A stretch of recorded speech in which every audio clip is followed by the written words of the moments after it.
अस्सलाम वालेकुम रहमतुल्लाहि व बरकातुहू। अच्छा, एक ये उसूली बात याद रख लें कि अगर दीन इस्लाम ने किसी काम को किसी भी वक्त करने की इजाज़त दी हो तो उस काम को किसी टाइम के साथ फिक्स करना ये जायज़ नहीं है।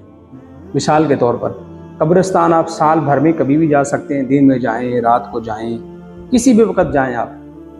लेकिन अब कब्रिस्तान जाने को सिर्फ माह मुहर्रम के साथ फिक्स करना, पहले अशरे के साथ फिक्स करना, अपने सारे काम काज छोड़ करके लंबे लंबे सफ़र करके कब्रिस्तान जाने को लाजमी समझना, और अगर नहीं जा पाया तो गम उसके ऊपर सवार है कि मैं नहीं जा पाया, लोग क्या कहेंगे, ये सब बिदात है, नाजायज़ है।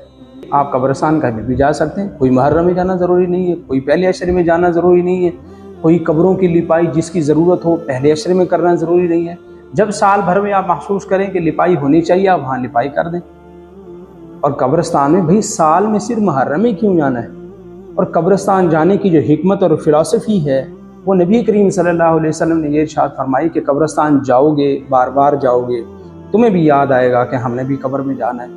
कब्रिस्तान जा कर के आखरत की याद पैदा होगी, आखरत का खौफ, फ़िक्र आखरत पैदा होगी। लेकिन जब मुहर्रम के 10 दिनों में हम कब्रिस्तान जाते हैं, वहाँ तो भाई मेला लगा होता है, वहाँ तो खाने पकाने, शोर शराबा, मेला लगा होता है, लोग एंजॉयमेंट का ज़रिया बनाए हुए होते हैं। तो इसलिए भाई अकेले जाएं, तन्हाई में जाएं, जब आप जाएं तो कब्रिस्तान में वीरानी हो, एक दिल में वहशत और खौफ पैदा हो कि मैं भी एक दिन यहाँ पे आऊँगा। हमारे यहाँ तो टोलियाँ की टोलियाँ मेले गोया वहाँ लगे हुए हैं।